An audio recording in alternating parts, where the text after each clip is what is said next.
20절 말씀까지 제가 지금 성경으로는 신약성경 331페이지입니다.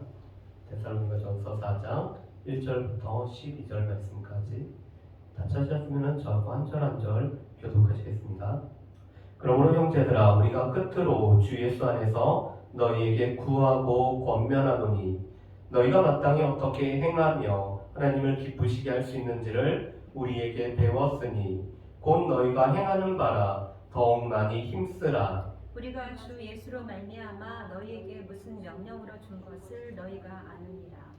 하나님의 뜻은 이것이니 너희의 거룩함이라. 곧 음란을 버리고 각각 거룩함과 존귀함으로 자기의 아내 대할 줄을 알고 하나님을 모르는 이방인과 같이 세욕을 따르지 말고 이 일의 분수를 넘어서 형제를 해하지 말라. 이는 우리가 너희에게 미리 말하고 증언한 것과 같이 이 모든 일에 주께서 신원하여 주심이라. 하나님이 우리를 부르심은 부정하게 하심이 아니요 거룩하게 하심이니 그러므로 저버리는 자는 사람을 저버림이 아니요 너희에게 그의 성령을 주신 하나님을 저버림이니라. 형제 사랑에 관하여는 너희에게 쓸 것이 없음은 너희들 자신이 하나님의 가르치심을 받아 서로 사랑함이라. 너희가 온 마게도냐 모든 형제에 대하여 과연 이것을 행하도다. 형제들아 권하노니 더욱 그렇게 행하고 또 너희에게 명한 것 같이 조용히 자기 일을 하고 너희 손으로 일하기를 힘쓰라. 이는 외인에 대하여 단정히 행하고 또한 아무 궁핍함이 없게 하려 함이라. 아멘. 우리가 수요일 날마다 데살로니가전서 말씀을 우리가 보고 있습니다. 데살로니가 교회와 또한 바울 일행은 믿음의 본이 되는 사람들이었고 또한 교회였었죠. 그리고 특별히 바울은 때로는 어머니와 같이 때로는 아버지와 같이 데살로니가에 있을 때 데살로니가 교회 성도들을 이렇게 훈육을 했었습니다. 그뿐만 아니라 데살로니가 교회 성도들은 바울에게 있어서는 영광일 뿐만 아니라 자랑이고 또한 주께서 강림하실 때 바울의 상이 되는 사람들이 바로 이 데살로니가 교회 성도들이었죠. 그런데 바울은 원치 않게 이 데살로니가에서 빨리 나가야 됐습니다. 그리고 바울이 2번이나 데살로니가 교회를 방문하기를 원했지만 사단이 방해함으로 말미암아 바울이 갈 수가 없었죠. 그래서 우리가 데살로니가전서 3장 말씀을 본 것처럼 바울은 아덴에 있을 때 디모데를 보냄으로 말미암아 데살로니가 교회의 형편을 알고자 디모데를 보내고 있습니다. 그런데 디모데가 와서 오늘 고린도에 있는 바울에게 와서 데살로니가 교회의 형편을 말하고 있죠. 데살로니가 교회 성도들이 믿음과 사랑 안에서 행할 뿐만 아니라 그리고 바울이 데살로니가 교회 성도들을 보고 싶어하는 것만큼 또 데살로니가 교회 성도들도 바울을 보고 싶어한다라는 소식을 듣고 그래서 써서 보낸 편지가 바로 이 데살로니가 전서의 말씀이었습니다.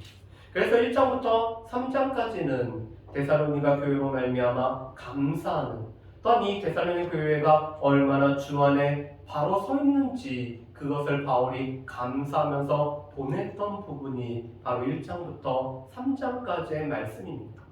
그런데 이 4장 말씀에 보면은 그러므로로 시작이 되고 있죠. 이 그러므로라는 것은 앞에 있는 말씀을 받아서 연결해주는 인과 접속사가 바로 이 그러므로입니다.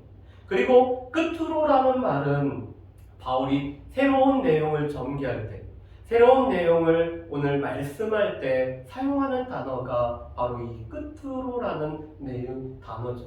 그래서 4장과 5장은 이제는 데살로니가 교회에 필요한 오늘 바울이 권면의 내용들이 담겨져 있는 것이 바로 이 4장과 5장의 말씀입니다. 특별히 바울은 3장 마지막 절에서 바울이 이렇게 기도를 하고 있죠. 우리 3장 13절 말씀을 우리 같이 한번 읽어보실까요? 3장 13절 말씀 우리 같이 한번 읽어보겠습니다. 너희 마음을 굳건하게 하시고 우리 주 예수께서 그의 모든 성도와 함께 강림하실 때 하나님 우리 아버지 앞에서 거룩함에 힘이 없게 하시기를 원하노라. 아멘. 오늘 11절부터 13절 말씀은 바울의 기도의 내용이었죠. 바울은 이 데살로니가 교회 성도들이 이 무엇보다도 믿음이 또한 그들의 사랑이 넘치기를 원할 뿐만 아니라 그리스도께서 강림하실 때 그 앞에 흠이 없게 서게 되기를 바울은 바라고 소망하고 그러기 때문에 이 데살로니가 교회 성도들을 위해서 기도를 했습니다. 그런데 이 말씀이 한 번 더 반복이 되고 있습니다. 우리 5장 23절 말씀을 한번 보실까요? 5장 23절 말씀 보면은 이렇게 되어 있습니다. 우리 5장 23절 말씀도 우리 같이 한번 읽어보실까요? 평강의 하나님이 친히 너희를 온전히 거룩하게 하시고 또 너희 온 영과 혼과 몸이 우리 주 예수 그리스도에서 강림하실 때 흠없게 보존되기를 원하노라. 아멘. 오늘 하나님께서 데살로니가 교회 성도들을 이 전인격적으로 하나님께서 보호하시고 보존하시는데 그리스도께서 강림하실 때 흠이 없게 보존하기를 바울이 원하고 있죠. 그런데 3장 13절과 5장 23절 말씀은 그래서 같은 내용이 바울이 이 데살로니가 교회 성도들을 향해서 바라는 바울의 마음이 같이 담겨져 있습니다. 그렇다면 이 4장과 5장 말씀은 그렇다면 우리가 어떻게 해야지만이 그리스도께서 강림하실 때 우리가 흠없이 서 있을 수 있을지, 우리가 그리스도 앞에 흠없이 우리가 우리 자신을 드릴 수 있을지에 관해서 설명하는 부분이 바로 이 4장과 5장의 말씀입니다. 그래서 바울은 크게 두 가지 내용을 다루고 있죠. 첫 번째로는 하나님을 기쁘시게 하는 삶을 데살로니가 교회 성도들이 살기를 바라는 마음이 바로 이 4장 1절부터 12절까지 오늘 기록이 되어 있습니다. 또 4장 13절부터 5장 11절 말씀까지는 그리스도의 재림을 기다리는 성도들의 삶, 이 그리스도의 재림과 또한 죽은 자가 어떻게 되는지에 관해서 알려주는 내용이 바로 이 4장 13절 말씀부터 5장 11절까지의 말씀입니다. 그래서 바울 사도는 우리가 하나님을 기쁘시게 하고 또 우리가 그리스도의 이 재림을 바라보면서 우리가 이 그리스도의 재림을 기다리면서 살아가는 삶을 살아갈 때 우리가 그리스도께서 재림하실 때 그의 강림하실 때 우리가 흠없는 자로 그리스도 앞에 설 수 있음을 우리에게 말씀을 하고 있습니다. 그래서 4장과 5장은 믿음이 있고 사랑이 있고 그리스도 예수에 관한 소망 가운데 여러 가지 환난 가운데서도 오늘 잘 인내하고 있는 이 데살로니가 교회에 필요한 권면의 말씀이 바로 이 4장과 5장의 말씀인 것을 우리가 알 수가 있습니다. 그러면서 바울은 4장 1절에 이렇게 말씀하죠. 여러분 우리 4장 1절과 2절 말씀을 한번 보실까요? 4장 1절과 2절 말씀 보면 이렇게 되어 있습니다. 그러므로 형제들아 우리가 끝으로 주 예수 안에서 너희에게 구하고 권면하노니 너희가 마땅히 어떻게 행하며 하나님을 기쁘시게 할 수 있는지를 우리에게 배웠으니 곧 너희가 행하는 바라 더욱 많이 힘쓰라. 우리가 주 예수로 말미암아 너희에게 무슨 명령으로 준 것을 너희가 아느니라. 아멘. 지금 바울은 이런 얘기를 하고 있습니다. 내가 데살로니가에 있을 때 너희에게 어떻게 행해야 되는지 그리고 어떻게 살면은 하나님을 기쁘시게 하는지 가르쳤는데 너희가 이미 그것을 배웠다라고 바울 사도는 오늘 이렇게 말씀을 하고 있습니다. 실은 바울 사도가 이 짧은 시간이었지만 데살로니가에서 복음을 전할 뿐만 아니라 하나님 앞에서 하나님의 백성들이 어떻게 살아가야 되는지 어떻게 하면 하나님을 기쁘시게 할 수 있는지를 바울은 이미 데살로니가에서 전했습니다. 그런데 중요한 것은 그렇게 전한 대로 이 데살로니가 교회 성도들이 살아가고 있다는 것입니다. 그래서 1절 중반절에 이렇게 말씀하죠. 곧 너희가 행하는 바. 지금 너희가 행하고 있는 바는 실은 내가 데살로니가에 있을 때 어떻게 행해야 되며 또 하나님을 기쁘시게 하는 삶은 이런 거라고 가르쳤는데 너희가 지금 그대로 살아가고 있다라고 바울이 지금 그 고백을 하며 권면을 하고 있습니다. 그런데 바울은 거기서 끝나는 것이 아닙니다. 많이 더욱 많이 힘쓰라. 하나님을 기쁘시게 하는 삶에 관해서 배웠다라면은 그것을 지금 살고 있을 뿐만 아니라 앞으로도 어떻게 하죠? 앞으로도 그렇게 살아야 된다라고 바울 사도는 지금 이 데살로니가 성도들에게 바라고 권면하는 바입니다. 여러분, 이거는 우리도 마찬가지죠. 우리가 이 신앙생활을 하고 우리가 매주 나와서 예배를 드리는 것은 하나님께서 우리 가운데 행하셨던 놀라운 일들을 우리가 듣는 것뿐만 아니라 하나님께서 우리 가운데 어떤 은혜를 베풀어 주시는지를 우리가 듣는 것뿐만 아니라 우리는 하나님의 백성으로 어떻게 살아야 되는지에 관해서 우리가 늘 듣고 있습니다. 그런데 우리가 하나님 앞에서 어떻게 살아야 되는지는 한마디로 요약하면은 하나님을 기쁘시게 하는 삶을 우리가 살아야 된다는 거죠. 이것은 우리가 선택해야 되는 문제가 아니라 우리가 반드시 하나님을 기쁘시게 살아가야 되는 것이 우리의 삶의 목표인 것을 말씀을 하고 있습니다. 그러면서 바울은 이것은 주 예수 안에서 명한 바이다. 또한 주 예수로 말미암아 너희에게 명한 바이기 때문에 하나님을 기쁘시게 하는 삶이라는 것은 이것은 인간적인 권면이 아니라 하나님께서 오늘 주 예수 안에서 그리고 주 예수로 말미암아 우리에게 명령하신 바이기 때문에 우리는 하나님을 기쁘시게 하는 삶을 살아야 된다라고 말씀을 하고 있습니다.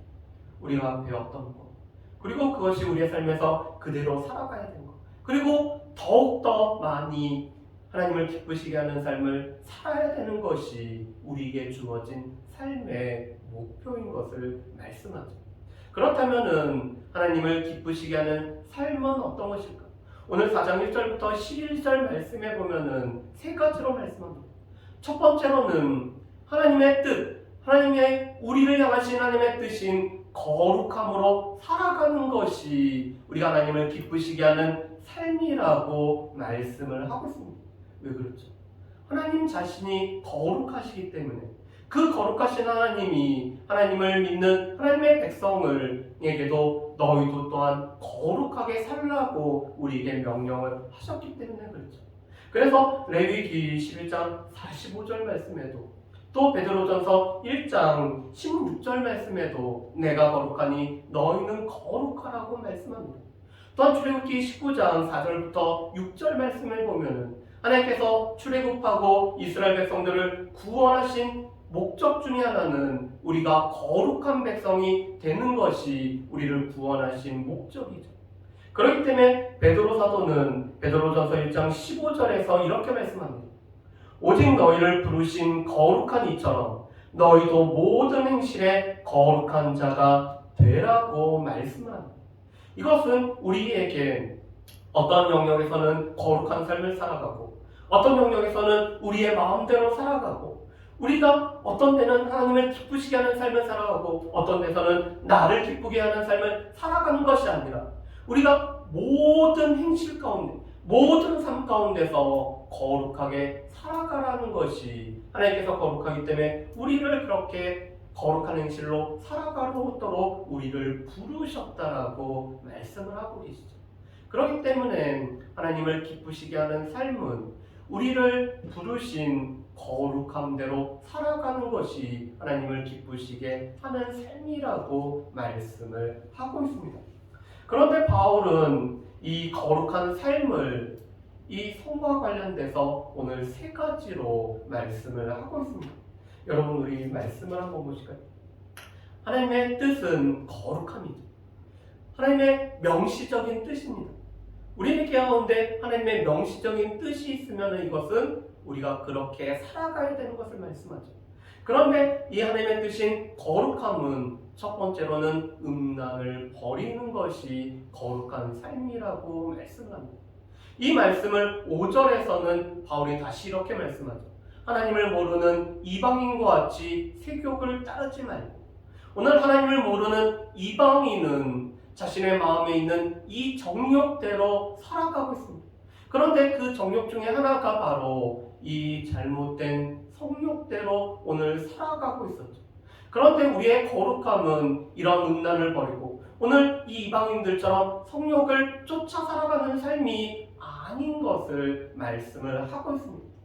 그런데 바울이 오늘 데살로니가 교회 성도들에게 이렇게 말씀한 이유는 당시 이 데살로니가를 비롯한 이 고대 근동에 있는 모든 나라들이 이 성적으로 무척 타락해 있을 뿐만 아니라 그들이 우상을 숭배하는 당연히 떠오르는 것이 이 성적인 타락이 만연했던 사회에서 그들이 살아가고 있기 때문입니다.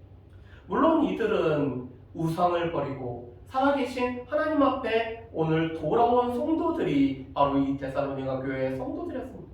그런데 문제는 우리가 하나님 앞에 돌아왔다고 해서 우리가 이 세상을 이미 떠나서 이 세상과 분리되어서 한 것이 아니라 우리가 여전히 세상에 살면서 하나님 앞에 돌아온 것이 우리라는 사실입니다. 그렇기 때문에 데살로니가 교회 성도들은 이 주변에 만연해 있는 문화에 오늘 그들이 영향을 받을 수 있는 요소가 충분히 있었다는 거죠.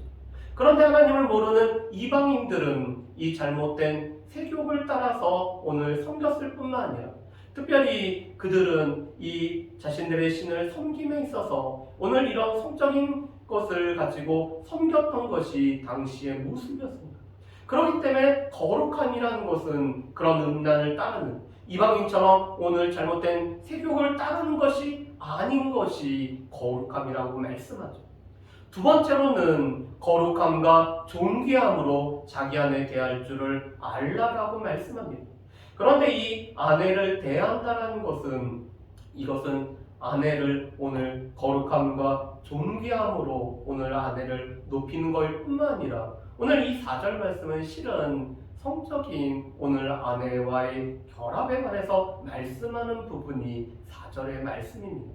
그러니까 바울은 우리의 거룩함이라는 것은 우리의 삶의 아주 구체적인 부분에서 거룩함이 나타나야 되는데 당시에는 남자들이 오늘 이 아내를 외에도 다른 여인들을 취하는 경우가 있을 뿐만 아니라 어떤 아내를 자신의 성적인 대상으로만 여겼던 것이 당시의 상황이었는데 오늘 우리 가운데 있는 거룩함이라는 것은 거룩함과 존귀함으로 아내를 이 인격적으로 대할 뿐만 아니라 오늘 성관계를 할 때도 인격적인 모습으로 아내에게 오늘 나아가야 되는 것이 오늘 이 거룩함이라고 말씀하죠. 바울은 고린도전서에서도 이런 말씀을 합니다. 우리가 우리의 몸을 주장하는 것이 아니라 남편의 몸을 아내가 주장하고 아내의 몸을 남편이 주장하는 것이면서 동시에 우리가 인격적으로 우리가 서로 대하는 것들이 우리 가운데 주어진 거룩함의 모습이라고 말씀을 합니다. 그리고 오늘 말씀을 우리 이 옆에 작은 설명해 보면 자기 몸을 절제할 줄 아는 그러니까 이 성적인 부분에 있어서도 절제함에 관해서 말씀하는 것이 우리의 거룩함에 관한 말씀이죠. 그리고 세 번째는 6절에 있는 것처럼 이 일의 분수를 넘어서 형제를 해하지 않는 것이 우리의 거룩함이라고 말씀합니다. 이 일은 앞에 있는 이 음란함과 어떤 이 아내를 오늘 취하는 이 부분과 관련된 부분입니다. 그런데 이 일의 분수를 넘는다는 것은 우리 가운데 허락되어 있는 이 범위를 넘어서는 것에 관한 것이 이 일의 분수를 넘어선다는 뜻입니다. 다시 말해서 우리 가운데 자신에게 허락된 아내 외에 다른 사람들을 오늘 마음에 두고 그 사람에 관해서 오늘 잘못된 오늘 성적인 접촉을 하는 것이 이 일의 분수를 넘어서는 거죠. 그뿐만 아니라 형제를 해야 한다는 것은 심지어는 이 믿는 사람의 아내에 관해서 오늘 탐심을 가지고 오늘 나아가는 것을 말씀하는 것이 6절의 말씀입니다. 그래서 실은 지금 바울 사도는 우리의 이 거룩함을 우리의 성에 관련된 부분에 관련돼서 말씀을 하는데 이방인들처럼 오늘 음란을 버리고 또한 세욕을 쫓지 않는 것 뿐만 아니라 우리 가운데 허락하신 남편과 아내가 오늘 하나님께서 주신 이 거룩한 성이란 선물을 주 안에서 아름답게 오늘 사용하는 것 그뿐만 아니라 우리에게 합법적으로 주어진 것 넘어서 오늘 아내 외에 다른 여인을 탐하거나 특별히 믿음의 형제의 아내들을 탐함으로 말미암아 오늘 믿음의 형제에게 해를 끼쳐서는 안 되는 것이 우리의 거룩함의 모습이라고 말씀을 하고 있습니다. 그런데 이렇게 하지 않으면은 주께서 신원을 하신다라고 말씀하시죠. 오늘 거룩함대로 살아가지 않는다면, 오늘 이 성적인 타락대로 살아가면은 하나님께서는 우리를 심판하실 것에 관해서 말씀을 하고 계십니다.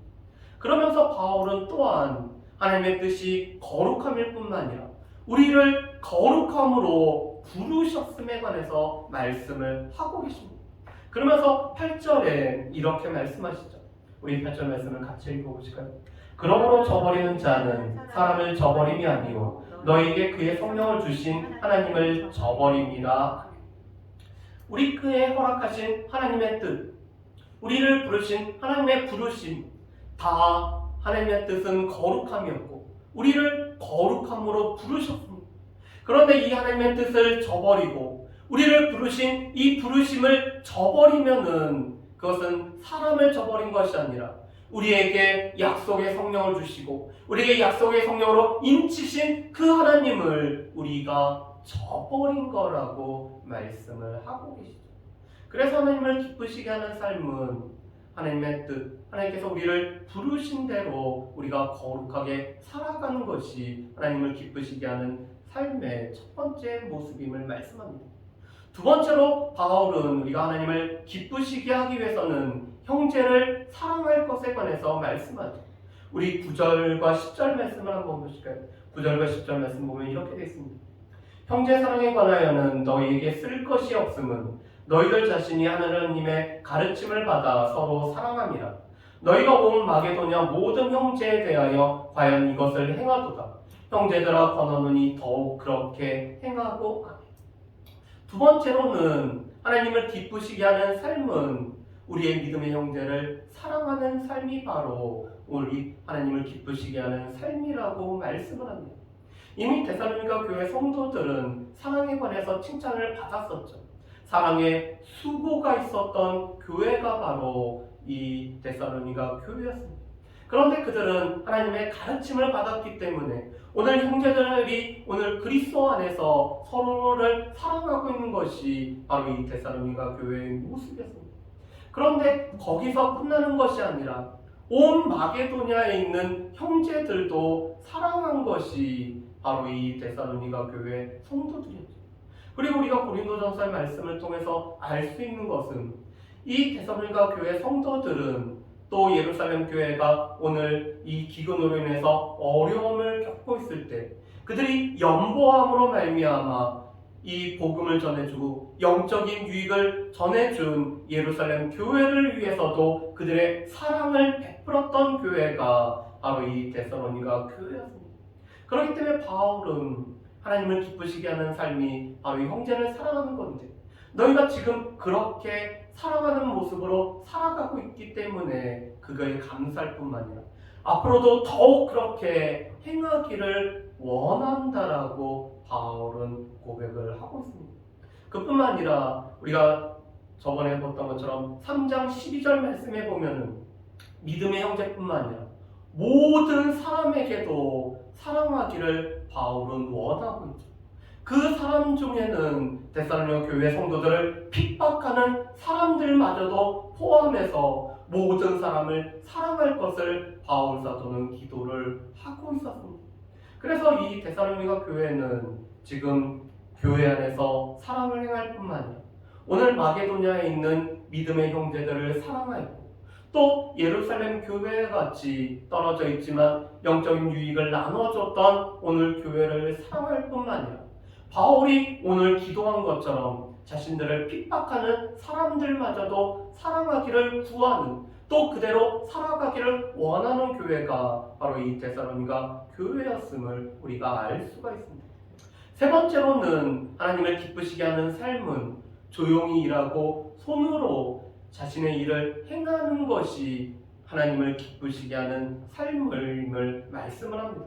여러분 우리 11절과 12절 말씀을 한번 보실까요? 11절과 12절 말씀 우리 같이 한번 읽어보겠습니다. 또 너희에게 명한 것 같이 조용히 자기 일을 하고 너희 손으로 일하기를 힘쓰라. 이는 외인에 대하여 단정히 행하고 또한 아무 궁핍함이 없게 하려 함이라. 아멘. 오늘 바울 사도는 데살로니가 교회 성도들이 자기 일을 할 뿐만 아니라 조용히 자기의 삶을 살아가기를 원하고 있었습니다. 그래서 이 조용히 자기 일을 한다는 것은 실은 두 가지 모습입니다. 자기의 일을 하는 것뿐만 아니라 오늘 그 삶 자체가 조용한 삶을 살아가기를 원하고 있는 거죠. 이 말씀은 다른 사람들의 일에 너무 관여하거나 아니면 너무 들뜬 모습으로 살아가지 않고 오늘 하나님 안에서 우리가 경건하게 살아갈 뿐만 아니라 자기의 일을 하면서 살아가는 삶을 오늘 살아가는 것이 하나님을 기쁘시게 하는 삶이라고 말씀을 합니다. 물론 이것은 우리의 삶에 기쁨이 없거나 우리 가운데 찬양이 없거나 그것이 아니라 우리가 하나님을 닮아서 우리가 경건한 삶을 살아가는 것을 말씀을 하고 있는 거죠. 그런데 특별히 자기의 일을 해야 되는 이유에 관해서 12절에서는 이렇게 말씀합니다. 첫 번째 이유는 외인에 대하여 단정히 행하기 위해서 우리의 일을 해야 된다라고 말씀합니다. 두 번째로는 아무 궁핍함이 없이 살아가기 위해서는 이 땅 가운데서 우리가 일을 하고 그 소득으로 말미암아 궁핍함이 없이 살아가야 되기 때문에 우리가 자기 일을 행하면서 살아가는 일들이 바로 하나님을 기쁘시게 하는 삶이라고 말씀하죠. 자, 그렇다면 외인에 대하여 단정히 행한다는 것은 무엇일까요? 이것은 믿지 않는 자가 믿는 자의 삶을 유심히 지켜보는 것을 뜻하고 있습니다. 이 믿지 않는 자가 믿는 사람들이 자신이 믿는 대로 살아가고 있는지를 살펴보는데 하나님을 믿는다고 하면서도 일을 하지 않으면은 그것은 믿음대로 살아가지 않기 때문에 외인들이 그것을 보면서 저들은 믿는 대로 살아가지 못한다라고 볼 수가 있기 때문이죠. 특별히 이 믿지 않는 사람들은 믿는 사람들이 자신의 믿음의 고백대로 살아가고 있는지를 주목해서 본다는 사실입니다. 그래서 우리가 믿음대로 우리의 고백대로 살아가야지만이 외인들에게 또한 우리가 복음을 전할 뿐만 아니라 또 하나님 앞에서 살아가는 삶이 어떤 것인지를 우리가 알려줄 수가 있다는 거죠. 그런데 우리가 믿음대로 우리가 고백한 대로 살아가지 않고 우리의 일을 하지 않고 살아가면은 그것은 외인에게 선한 영향력을 끼치지 못하는 것을 말씀을 하고 있습니다. 그렇기 때문에 바울 사도는 우리가 우리의 손으로 일을 하는 것이 하나님을 기쁘시게 하는 삶인 것을 말씀을 하고 있습니다. 그래서 어떻게 보면은 믿음의 사람들은 믿지 않는 사람들보다 우리의 삶이 훨씬 더 이 바쁘게 살아갈 수밖에 없는 우리가 우리에게 주어진 일도 잘 감당할 뿐만 아니라 또한 우리 가운데 온전한 신앙생활을 하기 위해서는 다른 사람들보다 더 부지런히 또 우리에게 주어진 이 시간을 잘 활용해서 살아갈 수밖에 없는 것이죠. 여러분 우리가 다니엘서 6장 말씀에 보면은 다니엘을 고소하려고 했던 이 바사의 여러 관리들의 모습을 볼 수가 있습니다. 그런데 그들이 일로서는 이 다니엘을 고소할 것을 찾지 못했기 때문에 이 다니엘이 부지런히 자기에게 주어진 것들을 소임을 잘 감당했기 때문에 다니엘을 고소하기 위해서는 다니엘이 믿는 이 신앙으로 다니엘을 고소하려고 하는 모습을 볼 수가 있죠. 만약에 다니엘이 부지런히 성실히 자기 일을 온전히 감당하지 않았다라면은 믿지 않는 사람들은 그것으로 다니엘을 고소하고 그것으로 인해서 오늘 하나님뿐만 아니라 하나님을 믿는 백성들이 오늘 욕을 먹는 일들이 있었을 것입니다. 그렇지만 일로서는 다니엘을 고소할 것이 전혀 없었기 때문에 그들은 다니엘이 이 섬기고 있는 하나님에 관한 신앙으로 다니엘을 고소하는 모습을 볼 수가 있습니다. 그렇다면 하나님을 기뻐하게 하는 삶을 살아가기 위해서는 첫 번째로 데살로니가 교회 성도들처럼 이것은 우리도 배웠던 바이기 때문에 우리가 주일날 또 특별히 하나님의 말씀을 통해서 우리가 어떻게 하면 하나님을 기쁘시게 하는지를 우리가 배웠기 때문에 우리가 지금도 살아가야 되고 앞으로도 그렇게 살아가야 되는 것이 바로 우리가 알고 있는 바대로 살아가는 것이죠. 그래서 히브리서에서 말씀하는 것처럼 이 믿는 성도의 삶에는 끝까지의 삶입니다. 우리가 처음 시작했던 하나님을 기쁘시게 하는 삶을 살아갔다면 그것은 우리의 현재 삶에서도 하나님을 기쁘시게 하는 삶을 살아가야 될 뿐만 아니라 앞으로도 하나님이 우리를 부르실 때까지 우리는 하나님을 기쁘시게 하는 삶을 살아가야 되죠. 두 번째로는 우리에 대한 하나님의 뜻, 우리를 향하신 하나님의 부르심은 거룩합니다. 그래서 이 분명한 뜻이기 때문에 우리가 거룩함을 따라서 또한 우리가 거룩해지는 우리의 이 성화의 삶, 우리가 그리스도를 본받는 삶을 살아가는 그것은 분명한 하나님의 뜻을 이룰 뿐만 아니라 우리를 부르시는 이 부르심에 합당한 삶임을 우리가 알 수가 있습니다. 세 번째로는 이 하나님을 기쁘시게 하는 삶과 거룩함이라는 것은 단지 추상적인 부분이 아니라 우리 실제 삶에서 구체적으로 나타내야 되는 것이죠. 특별히 오늘 부부의 생활 가운데서 또한 형제를 사랑하는 가운데서 우리의 이 삶에 우리를 부르신 삶의 일자리 가운데서 우리가 어떻게 살아가야 되는지가 하나님을 기쁘시게 하고 또한 하나님 앞에서 거룩한 삶을 살아가는 실제의 모습인 것을 알 수가 있습니다. 바라기는 우리가 하나님을 기쁘시게 하는 삶을 살아갈 수 있는 그리고 하나님을 기쁘시게 하는 삶을 살아가기 때문에 또 그 안에서 주 안에서 우리가 늘 평안한 것 또한 우리를 향하신 하나님의 뜻을 온전히 누릴 뿐만 아니라 무엇보다도 이 땅을 주님의 나라로 바꾸어갈 수 있는 저 여러분들 되시기를 주님의 이름으로 축복합니다.